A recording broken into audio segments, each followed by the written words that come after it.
Hi, we're here this morning with Dr. Prangley from Chiropractic, just to talk about the benefits of chiropractic to an athlete and the normal stigma connected around it. Morning, Johan. Generally, athletes go to physios or go to biokineticists when they've got problems. And can you just tell us a bit more about what the benefit is of chiropractic to an athlete and the stigma normally around it, why people do not want to come to a chiropractor, what they think is negative about it, and what the benefit actually is? Look, I've actually got an athlete here today which does have an injury pattern, which I can show you later. Regards to the second part of your question, yeah, there is a big stigma that started a long time ago with regards to some of the older chiropractors. Some of the new modern trained chiropractors actually learn a lot of muscle work as well and a lot of sports techniques. So chiropractic is generally getting more involved in sport, and the stigma is disappearing. And our techniques have also changed to be more gentler. Chiropractic can take away an injury, but also help if you don't have an injury, just to optimize the movement. Okay, so here we've got an average runner.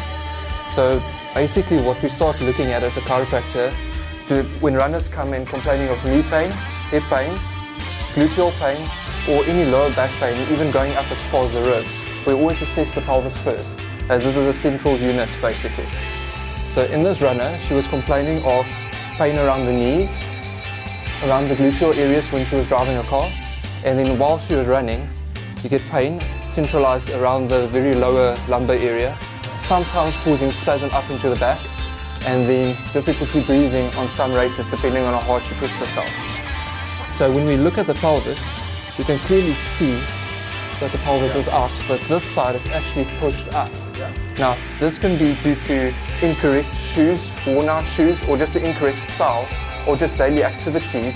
There are runners that have an office job from 8 to 5 and then sit skew behind the computer. That place a lot of pressure on the left side of the pelvis when they're right-hand dominant.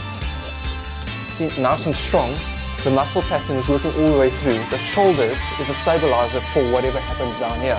But when you do on this side, lift with me and hold, you can see it causes a cogwheel effect. The muscle catches and releases, and this inhibits the nice flowing pattern of the runner. Also, with the pelvis rotated up this way, you're going to get this hamstring that's stretched, this one's going to be contracted, and the exact opposite in the front. This quad will be shortened and this one will be lengthened. The benefits are that you won't develop this injury pattern, so athletes can train harder for longer without developing injuries, but also the harder they train, obviously the performance will increase.